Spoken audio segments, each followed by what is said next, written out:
ইজা সাল্লাত খামসাহা ওয়া সামাত শাহরাহা ওয়া তাওয়াক্কালাহা ওয়া হাফাজাত ফারজাহা।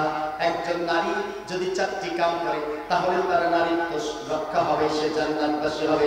1 নম্বর হলো 5 ওয়াক্ত নামাজ, 2 নম্বর হচ্ছে রোজা, 3 নম্বর হচ্ছে স্বামীর আনুগত্য, 4 নম্বর হচ্ছে পর্দা। কয়টা জিনিস ভাইজান? আর একটু আস্তে বলেন, কয়টা? 1 নম্বরটার একটু ব্যাখ্যা ছোট্ট করে দিতে চাই, নামাজ। আচ্ছা ভাইজান, একজন পুরুষ মানুষ যদি হাফ প্যান্ট পরে অথবা ওই যে লুঙ্গি পরে, কি কয় ওটাকে আপনারা কি বলেন, নেংটি বলেন না মার্কাস বলেন, কাঁচামারা, হ্যাঁ ওই যে ওই পাশে আমাদের চুয়াডাঙ্গার দেখেছিলাম তো, ওরা কোনদের ধরি মারা, এক এক দেশে এক এক রকম। এই যে কাঁচা মেরে অথবা হাফ প্যান্ট পরে একজন মসজিদে উজু করে মসজিদে গেছে নামাজ পড়ার জন্য, নামাজ পড়তে দেবেন না বাইরে করে দেবেন? ভাইজান কি করবেন আপনারা? কেন বেচারার কি দোষ, কি ধরা হয়েছে? নাভি থেকে হাঁটু পর্যন্ত একজন পুরুষের ঢেকে রাখা ফরজ। এইটা যদি তরফ হয়ে যায়, একজন পুরুষের যেভাবে নামাজ হয় না, একজন নারীর যদি ফরজ তরফ হয়, নামাজ হবে মায়ের আমার বোনের আমার। পুরুষের নাভি থেকে হাঁটু পর্যন্ত ঢেকে রাখা ফরজ, নারীর জন্য মাথা থেকে পা পর্যন্ত ঢেকে রাখা ফরজ। শুধুমাত্র মুখমণ্ডল, হাতের কবজি এবং পায়ের পাতা, এই 3টি অঙ্গ ছাড়া গোটা শরীরটা আপনাকে ঢেকে রাখতে হবে। আপনি যদি এমন একটা ব্লাউজ পরে নামাজ পড়েন যে তার হাতা বদল পর্যন্ত, যেটা পেট বের হয়ে গেছে, পিঠ বের হয়ে গেছে, তাহলে আপনার ফরজ তরফ হবে, আপনার নামাজ হবে না, ফরজ তরফ আপনার নামাজ হবে না।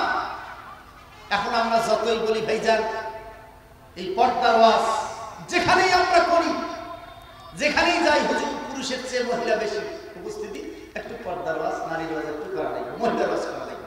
আর আমরা এই ওয়াজ করতে করতে আমার যেটা অভিজ্ঞতা ভাইজান, আমার অভিজ্ঞতা থেকে বলছি, আমার আগে আব্দুল্লাহ খান সালাফি, আব্দুল মজিদ সাহেব, অন্ধ হাফেজ সাহেব, অনেক বক্তা আমার সিনিয়র যারা পর্দার ওয়াজ করতে করতে গলা ফেটে মারাই গেল। কিন্তু আমার অভিজ্ঞতায় বলে যে পর্দাটা আগের তুলনায় আরো কমতেছে। আমরা যখন ছোট ছোট ছিলাম তখন একটা মহিলা একটা ব্লাউজ তৈরি করার জন্য 1-4 গিরা কাপড় কিনতো। এখন আমরা পর্দার ওয়াজ করতেছি 2 গিরা করে কমতেই আছে, কমতে কমতে 1 গজ আসছে। তারপর আমরা পর্দার ওয়াজ করতেছি, আরো 2 গিরা নাই, 14 গিরাতে ব্লাউজ হচ্ছে। আবার শুনি যে আমাদের জুনিয়র যারা আছে তারা এখন পর্দার ওয়াজ করে, এই জন্য আরো 2 গিরা তারা ছেড়ে দিয়েছে, এখন 12 গিরাতে ব্লাউজ তৈরি হচ্ছে। এখন শুনতেছি মুক্তি বয়সের যারা, তারাও পর্দার ওয়াজ করে, আরো 2 গিরা নাই, কয় গিরা? এখন শুনতেছি ভারতের পাগুলো ব্লাউজ বের হচ্ছে, সেখানে বলে আরো 2 গিরা। ভাইজান, আমাদের পর্দার ওয়াজ যদি চলতেই থাকে আর 2 গিরা করে কমতেই থাকে, তাহলে পর্দার ওয়াজ চলবে, কিন্তু এমন একটা সময় আসবে ব্লাউজ তৈরি করতে আর কোনো গিরাই নেই। কি হয় না? কি হয় কিনা? এই কথা যদি কম, আমাদের কিছু লোক আছে যারা আলেম আমাদেরকে শুধুমাত্র খোসায়, তারা বলে যে হুজুর ওয়াজ করি টাকা নেন, ইমামতি করি টাকা নেন, সেই জন্য আপনাদের কথার কোনো বরকত নাই, মহিলারা আপনাদের কথা শুনিয়া পর্দা করে না। আছে না? কিছু মানুষ আছেন হুজুর জোরে হাঁটিলে কবে যে হুজুর কোনটা বা দাওয়াত দেখছেন, যাতে দেখেন কত জোরে হুজুর হাঁটিতেছে। আবার যদি ধীরে হাঁটে তাও হুজুরের দোষ কথা, আজ বা কার বাবারে হুজুর এত বেশি খাইছে, পেট ধরিয়া নড়তেই পারতেছে না। আছে না? এটা জাতীয় অভ্যাস কিছু মানুষের আছে, মুদ্রা দোষ। ভাইজান, পরিচিত কথাটা এখন শুনে যান। তাহলে আসলে ঘটনাটা কি? তাহলে কি হবে এর ভিতরে? ঘটনাটা হলো এই, আপনি যদি একটা পুকুর সেচ দিয়ে মাছ ধরবে, এই পুকুরটা সেচ দেওয়ার জন্য একটা মেশিন নিয়ে গেছে, পুকুর সেচে মাছ ধরা, আর হুজুর ভাত খেয়া দিয়ে ভাতের থালাটা নিয়ে ওইরকম আরেকটা পুকুর সেচে মাছ ধরতে গেছে। বলেন তো মেশিনের চাইতে হবে না ভাতের থালাটা? এটাই তো ঘটনা রে ভাই। আজকে বাংলাদেশের সকল তরুণ তরুণী, যুবক যুবতীদেরকে বেপরদায় বানানোর জন্য সমস্ত electronics machine, print machine, Google নামক মেশিন, ইউটিউব নামক মেশিন, ফেসবুক নামক মেশিন, সমস্ত মোবাইল তাদের ব্রেনের ভিতরে 24 ঘন্টায় পানি ঢালতেছে। সেখানে হুজুর বছরে একদিন এসে 1 ঘন্টা পর্দার ওয়াজ করলেই তারা পর্দা করবে, এটা অসম্ভব। হুজুর পানি ঢালতেছে ভাতের থালা দিয়া, আর তারা পানি ঢালতেছে মেশিন দিয়া, কারণ ওই মেশিন হুজুরের হাতে নাই। ঠিক কিনা বলেন? ওই মেশিন আজকে বাতিলের দখলে, হুজুরের দখলে ভাতের থালা। ঠিক কিনা? ওই মেশিন দখলের দরকার আছে না নাই? ভাইজান, এই যে কোরআনের ভিতরে 500 আয়াত আছে খেলাফতের, আর বাকিগুলি হচ্ছে ইবাদতের।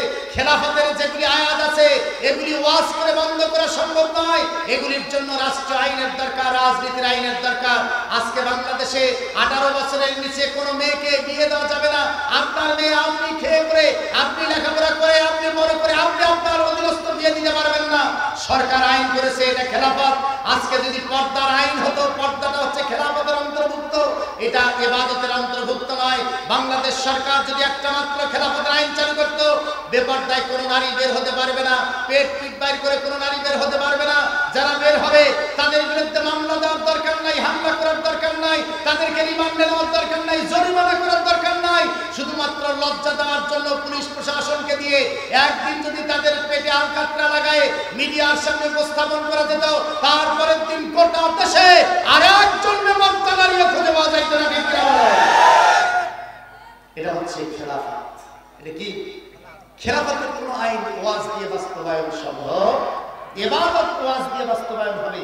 খেলাফত আপনার বাস্তবায়ন করতে গেলে রাজনীতি লাগবে, ইসলামী আন্দোলন লাগবে, আল্লাহর দ্বীন কায়েম করা লাগবে, আল্লাহর আইন চালু করা লাগবে। আর এই কাজটাই আজকে আমরা করছি। ঠিক কিনা বলেন? আমরা এই কাজটাই তো করছি, নাকি অন্য কোনো কাজ? খেলাফত, এটা হলো খেলাফত। ভাইয়েরা আমার, ভালো করে বুঝে নেন ভাইজান। হযরত মরিয়ম আর ওই ছেলেটার ঘটনা মনে আছে? মনে আছে? মনে আছে? হযরত মরিয়ম বললেন, যখন তার চেহারাটা ফ্যাকাশে হয়ে গেছে লজ্জায়, আল্লাহ তাআলা নিজেই কোরআনে বলেছেন, মুরগির কথা, কথাকার ক্বালাত ইন্নামা আনা রাসূলু রাব্বিকি লিআহাবা লাকি গুলামান যাকিয়া। ছেলেটা এবারে বললেন, মরিয়ম ভয় পেও না, আমি দুনিয়ার কোনো মানুষ নই, আমি হলাম হযরত জিবরিল, আল্লাহর পক্ষ থেকে প্রেরিত হযরত জিবরিল। ভাইরা আমার, মা বোনেরা আমার, সেই দিন হযরত জিবরিল আলাইহিস সালাতু ওয়াস সালাম এসে তার সেই গোসলখানার ভিতরে ঢুকে গেছেন। হযরত মরিয়ম বললেন যে আহাবালাকে গোলামান যাকিয়া, আপনি অসময় কেন এসেছেন? হযরত জিবরিল বললেন, আল্লাহ তাআলা আপনাকে একটা নেক সন্তান দিতে চান। বলেন সুবহানাল্লাহ। কি সন্তান? হযরত মরিয়ম আশ্চর্য হয়ে গেল, কথোপকথন হচ্ছে। হযরত মরিয়ম বললেন, ক্বালাত আন্না ইয়াকুনু লি গুলামুন ওয়া লাম ইয়ামসাসনি বাশারুন ওয়া লাম আকুন বাগিয়া। হযরত মরিয়ম বললেন, জিবরিল আপনি কেমন কথা বলেন? আমার কেমনে সন্তান হবে? আমার তো এখনো বিয়ে হয় নাই, আমার সন্তানটা কেমনে হবে? ওয়া লাম ইয়ামসাসনি বাশারুন, নফি জেহেদের সিগা ব্যবহার করেছেন। নফি জেহেদ, ওয়ালা ইয়ামসাসনি ব্যবহার করলো, নফির সিগা ব্যবহার করলো। কিন্তু নফি জেহেদ, নফি জেহেদ তখন ব্যবহার করা হয় একটা কাজ সংগঠিত হওয়ার সমস্ত উপযোগিতা থাকে, পরিবেশ থাকে, তারপরে সংগঠিত হয় না, সেই ক্ষেত্রে নফি জেহেদ ব্যবহার করা হয়। আল্লাহ নফি জেহেদ ব্যবহার করেছেন। তার মানে সেই সময় জানাবে বিচারের পরিবেশ ছিল, বেপরদার পরিবেশ ছিল, সব ছিল। সেই পরিবেশেও মরিয়ম বলেছে, ওয়ালাম ইয়ামসাসনি বাশারুন, যৌবন আসার পর থেকে এখন পর্যন্ত আমার এই শরীরে কোনো পুরুষ স্পর্শ করে নাই। এইটার নাম হলো পর্দা। আজকে মায়েরা বোনেরা আপনারা পর্দা করছেন, আমার বোনেরা পর্দা করছেন, বিভিন্ন ডিজাইনের পর্দা করে মুখটা ঢেকে আপনি যে একজন পুরুষের হাত ধরে বাজার করছেন, কলেজের মাঠে ঘুরছেন, বাদাম খাচ্ছেন, পার্কের ভিতরে ঘুরছেন, এইটার নাম পর্দা না। বরং আপনি পর্দা করছেন, আপনি কার মেয়ে এটা যেন কেউ না চেনে, মুখ ঢেকে প্রেম করার সবচেয়ে সুবিধাটা আপনি গ্রহণ করছেন। আপনি পর্দা করেন নাই, পর্দাকে আপনি কলঙ্কিত করেছেন। ঠিক কিনা বলেন? পর্দা তো সেইটার নাম যেটা করে পুরুষ আপনার শরীরে স্পর্শ করবেন, এটার নাম পর্দা। আর আপনি আজকে কি করছেন? এটা পর্দাকে আপনি কলঙ্কিত করেছেন। এইটা পর্দা, এটা কলঙ্কিত করা যাবে না। ওয়ালাম আকুল বাগিয়া, তিনি বললেন আমি তো চরিত্রহীন, আমার সন্তান হবে কেমন? হযরত জিবরিল বললেন, আমি কেমনে বলি, কেমনে সন্তান? সন্তান দেওয়ার মালিক কে? নাকি বিশ্বাস, নাকি দরবেশাস, পানি পড়া? এগুলা সন্তান দেওয়ার মালিক না। জিবরিল বলছে, এটা কেমনে আমি বলি? সন্তান দেওয়ার মালিক কে? এটা তো আল্লাহই জানে। ভাইরা আমার, হযরত ঈসা আলাইহিস সালামের রূহ সেখানে ফু দেওয়া হয়। হযরত ঈসা আলাইহিস সালাম মায়ের গর্ভে চলে গেলেন। এই মায়ের গর্ভে হযরত ঈসা 9 মাস পর্যন্ত বড় হলেন। বলেন সুবহানাল্লাহ। কয় মাস? প্রত্যেকটা মানুষকে 5টি জগতে থাকতে হয়। রূহের জগৎ, আলমে আরওয়াহ, এইখান থেকে আল্লাহ তাআলা দ্বিতীয় জগৎ আলমে আরহাম মায়ের গর্ভে পাঠায় দেন। এরপরে আল্লাহ তাআলা আলমে আসবাব দুনিয়ার জিন্দেগিতে আমাদেরকে নিয়ে আসেন। এরপরে চতুর্থ জগৎ হলো আলমে বারজাখ, কবর জগতে ভাইজান নিয়ে যান। এরপরে আলমে ইয়াউমুল কিয়ামা, হাসরের ময়দানে আমাদেরকে নিয়ে যান। এই পাঁচটি জগতের প্রত্যেকটি মানুষকে থাকতে হয় ভাইজান। এই পাঁচটি জগতের বাইরে থাকার কোনো সুযোগ মানুষের নাই। প্রত্যেকটা মানুষকে দুইবার জন্ম নিতে হবে, আবার দুইবার মৃত্যুবরণ করতে হবে। বলেন মৃত্যু দুইবার জন্ম। কাইফা তাকফুরুনা বিল্লাহি ওয়া কুনতুম আমওয়াতান ফাআহইয়াকুম সুম্মা ইউমীতুকুম সুম্মা ইউহয়ীকুম সুম্মা ইলাইহি তুরজাউন। কথা আমার না কথা কার? মৃত্যু থেকে জীবন, আবার মৃত্যু থেকে জীবন।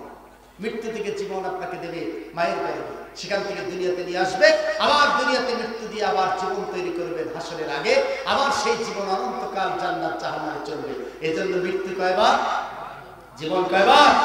ভাইরা আমার ভালো করে শুনে নেন ভাইজান। সেই দিন হযরত ঈসা আলাইহিস সালাম মায়ের গর্ভে চলে আসলেন। 9 মাস পর্যন্ত গর্ভ প্রকাশ হওয়ার পরে হযরত মারিয়ামকে সেখান থেকে বাইতুল মুকাদ্দাস থেকে ঘাট ধরে বের করে দেওয়া হলো। বললো তুমি এত বড় চরিত্রহীনা মহিলা, মসজিদ ঘরের ভিতরে থেকে এই অকাম কুকাম করেছো, এই সন্তানের বাবাকে বলো এই অকাম কুকামটা কে করেছে বলো। ভাইরা আমার হযরত মরিয়ম কোনো জবাব দিলেন না, যার কারণে তাকে তাড়াই দিল। 5টি দিন পর্যন্ত হযরত মরিয়ম কোনো খাবার পেলেন না, পানি পেলেন না। তীব্র ক্ষুধার যন্ত্রণায়, তীব্র পিপাসার ভিতরে তার প্রাণটা যেন অষ্টাগত। এই সময় তার প্রসব বেদনা শুরু হয়ে গেল। হযরত মরিয়ম এমন একটা অবস্থা হলো, পাগলিনীর মতো শুধুমাত্র মরুভূমির দিকে যাচ্ছিলেন। শক্তি চলা হেরে ফেলেছে, সাহস শক্তি হেরে গেছেন। মরুভূমির একটা শুকনো খেজুর গাছের নিচে টলতে টলতে তিনি বসে পড়লেন। আল্লাহ রাব্বুল আলামিন নিজেই বললেন, সেই দিন হযরত মরিয়মের ব্যাপারে আল্লাহ তাআলা বললেন, ফাআজাআহাল মাখাদু ইলা জিযইন নাখলাতি ক্বালাত ইয়া লাইতানি মিততু ক্বাবলা হাযা ওয়া কুনতু নাসিয়ান মানসিয়া। কথা কার? আল্লাহ। আহারে আল্লাহ বললেন, হযরত মরিয়ম বলতেছে এই খেজুর গাছের নিচে বসে, ইয়া লাইতানি মিততু ক্বাবলা হাযা, আল্লাহ যদি এর চেয়ে আমার মৃত্যু হতো তাই না কত ভালো। আল্লাহ তাআলা বললেন, মরিয়ম সব মানুষের অবস্থা শেষ, এবারে রহমত কার? আল্লাহ তোমার উপরে রহমত করবে। কি? হযরত মরিয়মকে বললেন, আল্লাহ তাআলা বললেন ফানাদাহা, আল্লাহ ডাকছেন হযরত মরিয়মকে। আল্লাহ ডেকে বললেন, আল্লাহ তাহসিনি আল্লাহ তাহসানি কদ জাআলা রাব্বুকি তাহতাকি সারিয়া ওয়া হুজ্জি ইলাইকি বিজিযিন নাখলাতি তুসাকিত আলাইকি রতাবান জানিয়া। আল্লাহ বললেন, মরিয়ম হাত দিয়ে শুধু খেজুর গাছটা একবার নাড়া দাও, দেখবে কি ঘটনা ঘটে যাবে। তিনি হাত দিয়ে খেজুর গাছটা নাড়লেন, খেজুর গাছটা জীবন্ত হয়ে গেল, পাতা পল্লবে ভরপুর হয়ে গেল। পরের সেকেন্ডে সেই খেজুর গাছে মুকুল ধরলো, তারপরের সেকেন্ডে ফল আসলো, তারপরের সেকেন্ডে ফলগুলি বড় বড় হলো, পরের সেকেন্ডে সেই ফলগুলি পেকে গেল, পঞ্চম সেকেন্ডে টপ টপ করে খেজুরগুলি পড়তে লাগলো মরিয়মের কোলের ভিতরে। বলেন সে আল্লাহ এখন আছে না নাই? ফাকুলি ওয়াশরাবি ওয়া কাররি আইনা। আল্লাহ রাব্বুল আলামিন বললেন, ফাকুলি মরিয়ম খাও, ওয়াশরাবি পাশের যে পাথর, এই পাথরে আঙ্গুল ঢুকাও, ওয়া কাররি আইনা তিনি খেজুর খেলেন, পানি খেলেন, আত্মতৃপ্তি করতে করতে সন্তান প্রসব হয়ে গেল। বলেন সুবহানাল্লাহ। সন্তান কোলে নিয়ে মা এবার মুখের দিকে তাকায়, চাঁদখানা এই মুখের দিকে তাকায়, অতীতের সমস্ত কষ্ট ভুলে গেল, সন্তানের মায়ায় মা পড়ে গেল। মা এবারে এই সন্তান কোলে নিয়ে দাঁড়ায় আছে। আল্লাহ রাব্বুল আলামিন জানায় দিলেন, মরিয়ম তুমি তোমার সন্তানের মায়ায় পড়ে গেছো, এই সন্তান কোলে নিয়ে আবার বাইতুল মুকাদ্দাসে চলে যাও। হযরত মরিয়ম বলেন, আল্লাহ এটা একটা কথা নাকি? এই সন্তান বাইতুল মুকাদ্দাসে নিয়ে গেলে তারা বলবে সন্তান কার? এই সন্তান কার? এর বাবাকে বলো। যদি আমি বলতে না পারি যার সন্তান হিসাবে, এই সন্তানটাকেও মারবে, আমাকেও তারা মেরে ফেলবে। যার সন্তান হিসেবে তাকেও মারবে, আমাকেও। আল্লাহ বললেন তারপরেও তোমাকে যেতে হবে বাইতুল মুকাদ্দাসে সন্তান করে নিয়ে। জীবন, নিজের জীবন, সন্তানের জীবনের ঝুঁকি নিয়ে আল্লাহর একটা মাত্র বিধানকে পালন করার জন্য হযরত মরিয়ম সন্তান করে নিয়ে বাইতুল মুকাদ্দাসের দিকে রওনা হলেন। মায়ের আমার, বোনের আমার, সেই দিন হযরত মরিয়ম একটা মাত্র আল্লাহর নির্দেশের কাছে, আইনের কাছে নিজেকে সারেন্ডার করলেন। আপন সন্তানকে করে নিয়ে যেভাবে বাইতুল মুকাদ্দাসে সমস্ত বাতিলের মোকাবেলায় সাহসীর মতো গিয়েছিলেন, আজকে বাংলাদেশে আল্লাহর একটা আইন না 500 কোরআনের খেলাফতের আইনকে প্রতিষ্ঠার জন্য আপনার জীবনকে বাজি রেখে, সন্তানের জীবনকে বাজি রেখে বাংলাদেশের রাজপথের ময়দানে যেতে হবে, ঠিক কিনা বলেন? যদি আমরা এটা করতে পারি, মায়েরা যদি এটা করতে পারে, বাংলাদেশে আল্লাহর দ্বীন কায়েম হবে, কোনো বাতিল শক্তিটা ঠেকাতে পারবে না, ঠিক কিনা বলেন? মায়েরা, আজকে সেই দুঃসাহসিক মা আপনাকে হতে হবে। হযরত মরিয়ম সন্তান করে নিয়ে বাইতুল মুকাদ্দাসে গেলেন। অনেক মানুষ থেকে জিজ্ঞেস করতেছিল এই সন্তান কার? فأشرت إليه قالوا كيف نكلم من كان في المهد صبيا। আল্লাহ তাআলা বললেন, হযরত মরিয়ম ইশারা করে দেখাই দিলেন, আমাকে জিজ্ঞেস করার দরকার নাই, ছেলেটাকে জিজ্ঞেস করো। কাকে? ছেলেটাকে জিজ্ঞেস করো। আহারে, ছেলের যে কি মায়া গো, বলবো বলবো মা, মা কি জিনিস চিন্তা করেন। মরিয়মের সবতে ভুল ভুলে গেছে, এত কষ্ট যেমনি নাই, মা এত কষ্ট করেন ভাইজান। মায়ের মর্যাদা বাবার চেয়ে কয় গুণ বেশি? কয় গুণ? 4 গুণ হলে অসুবিধা কি আছে ভাইজান? 3 গুণ কেন হল? কি যৌক্তিকতা? কোরআনের জবাবটা দিয়েছে, মুরগির কথা না, কথাকার। ওয়াসাইনাল ইনসানা বিওয়ালিদাইহি হামালাতুহু উম্মুহু ওয়াহানান আলা ওয়াহানিন ওয়াফিসালুহু ফি আমাইন। 3টি কারণে আল্লাহ তাআলা মায়ের 3 গুণ দাম বাড়ায় দিয়েছে। তার 1 নম্বর হলো, আপনি আমি মায়ের রক্ত দিয়ে 9 মাস 10 মাস পর্যন্ত মায়ের পেটে তৈরি হয়েছে ভাইজান। মায়ের রক্ত দিয়ে আমার মুখ তৈরি হয়েছে, চোখ তৈরি হয়েছে, কান তৈরি হয়েছে, হাত তৈরি হয়েছে, পা তৈরি হয়েছে, এগুলি সব মায়ের রক্ত দিয়ে তৈরি হয়েছে। আমি নড়াচড়া করেছি, মা কষ্ট পেয়েছে। একজন পুরুষ মানুষ 9 মাস যাবত ইবাদত করলে যে সওয়াব হবে, আল্লাহ তাআলা সন্তান লালন পেটে ধারণ করার কারণে ওই মায়ের আমলনামায় সেই সওয়াব দান করবেন, বলেন সুবহানাল্লাহ। এই জন্য মায়ের 1 গুণ মর্যাদা আল্লাহ বাড়ায় দিয়েছেন। 2 গুণ মর্যাদা বাড়ানোর পেছনে কারণ হলো, আপনি আমি দুনিয়াতে এসেছি মায়ের নাভির সাথে আমাদের নাভির খাদ্যের কানেকশন আল্লাহ তাআলা করে দিয়েছেন, রক্তের কানেকশন করে দিয়েছেন। আমরা মায়ের এই নাভির রক্তগুলি ছিঁড়ে তারপরে বের হতে হয়েছে, অথবা মায়ের পেট কেটে সিজার করে বের করতে হয়েছে। মা রক্তাক্ত হয়ে গেছে জিহাদের ময়দানের মতো। একজন পুরুষ মানুষ জিহাদের ময়দানে গিয়ে আহত হয়ে রক্ত ঝরায় শাহাদাত বরণ করলে যে সওয়াব হবে, একটা সন্তান প্রসব করলে আল্লাহ তাআলা মায়ের আমলনামায় সেই সওয়াব দিয়ে দেন। এই জন্য মায়ের মর্যাদা 2 গুণ আল্লাহ তাআলা বাড়ায় দিয়েছেন। 3 গুণ মর্যাদা বাড়ানোর পিছনে কারণ হলো ওয়াফিসালুহু ফি আমাইন, আমাদেরকে 2 থেকে 2.5 বছর পর্যন্ত দুধ পান করান। স্বাস্থ্য বিজ্ঞানীর মতে একটা ছেলে সর্বনিম্ন 1 কেজি থেকে 2.5 কেজি পর্যন্ত মায়ের দুধ পান করে এক দিনে ভাইজান। দিনে যদি 1 কেজি হয়, মাসে কয় কেজি হবে? বছরে 365 কেজি। 100 কেজিতে কয় মণ? কয় মণ? 200 কেজিতে, 300 কেজিতে ভাইজান আবার 65 মণ আছে। 1 বছরে কত মণ দুধ পান করলেন? 2 বছরে কতটুকু করেছেন? 2.5 বছরে কতটুকু করেছেন? আপনি কি বলতে পারবেন কত মণ দুধ পান করেছেন? মা তার জীবনের সমস্ত আয়রন, সমস্ত ভিটামিন, সমস্ত ক্যালসিয়াম মনের পর মন আপনাকে আমাকে মানুষ করার জন্য বিলীন করে দিয়েছে।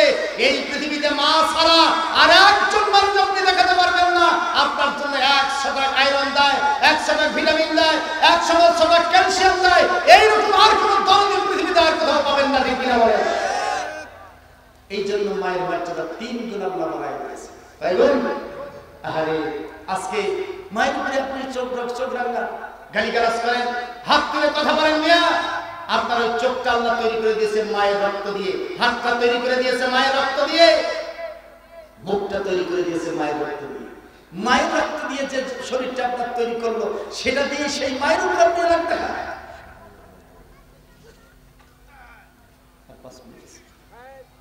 সম্মানিত ভাইরা, অতএব এটা করা যাবে, আর জোরে বলেন যাবে।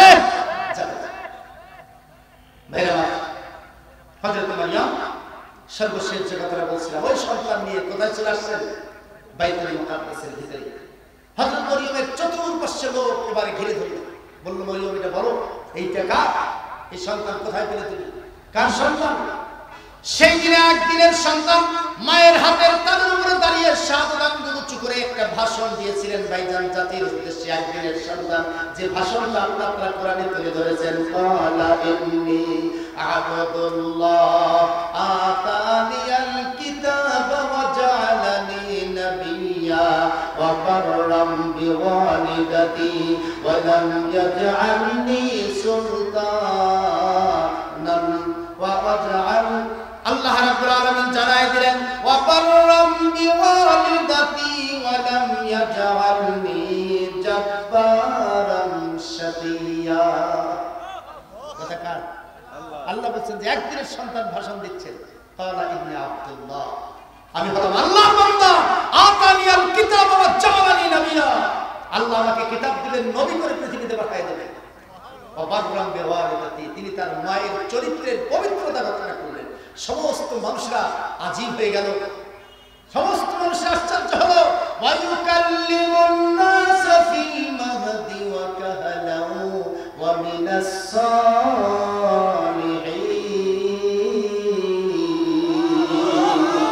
আল্লাহ তাআলা বললেন, এমন একটা সন্তান আমি দিলাম যে সন্তান ফিল মাহদে, মায়ের কোলে কথা বলবেন, ওয়া কাহলান, বৃদ্ধ বয়সে এসে আরেকবার তিনি কথা বলবেন। হযরত ঈসা আলাইহিস সালাম সেই দিন থেকে জনপ্রিয় হয়ে উঠলেন গোটা দেশের ভিতরে। তার এই জনপ্রিয়তা 33 বছর পরে তিনি নবুয়ত পেলেন। নবুয়তের পরেই হযরত ঈসার বিরুদ্ধে ষড়যন্ত্র শুরু হলো। সমস্ত কাফেররা মিছিল করতেছিল, ঈসার ফাঁসি চাই, কার ফাঁসি চাই? আর বলেন, ফাঁসির মঞ্চ তৈরি করা হলো, ফাঁসি রায় ঘোষণা হলো। আল্লাহ তাআলা হযরত ঈসাকে কারাগারের ছাদ ফাটায় চতুর্থ আসমানে নিয়ে গেলেন। বলেন সুবহানাল্লাহ। ইযা ক্বালা আল্লাহু ইয়া ঈসা ইন্নী মুতাওয়াফফিকা ওয়া রাফিউকা ইলাইয়া ওয়া মুতাহহিরুকা মিনাল্লাযিনা কাফারু। আল্লাহ তাআলা কথা বললেন ঈসা। সম্মানিত ভাইরা, সেই চতুর্থ আসমানে কে আছেন? হযরতে ঈসা চতুর্থ আসমানে আছেন। হযরত ঈসা আলাইহিস সালাম কিয়ামতের আগে আরেকবার এই পৃথিবীতে আসবেন।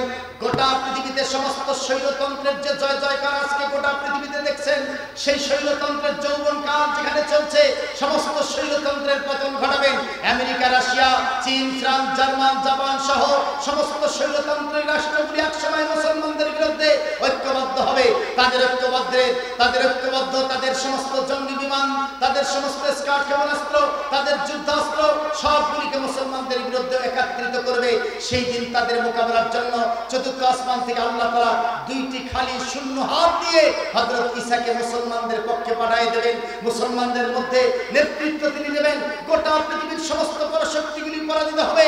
40 বছর পর্যন্ত তিনি খেলাফতের দায়িত্ব পালন করবেন, প্রেসিডেন্ট হবেন। গোটা পৃথিবীর 1 ইঞ্চি মাটিও আল্লাহর দিন কায়েম থেকে বাদ থাকবে না। আল্লাহ রাসূল যেখানে ইন্তেকাল করেছেন, মদিনায় তিনি ইন্তেকাল করবেন, রাসূলের পাশেই তাকে দাফন করা হবে। এই যে খালি দুইটি হাত নিয়ে এসে গোটা পৃথিবীর পরাশক্তিগুলিকে কিভাবে পরাজিত করবে সে কথাও বলেছেন কে? এটা আর বলার সুযোগ নেই। আগামী দিন আরেক সময় বলা হবে ইনশাআল্লাহ। আল্লাহ তাআলা সবাইকে তৌফিক দান করুন। আমার তৌফিক ইল্লা বিল্লাহ। আসসালামু আলাইকুম ওয়া রাহমাতুল্লাহি ওয়া বারাকাতুহু।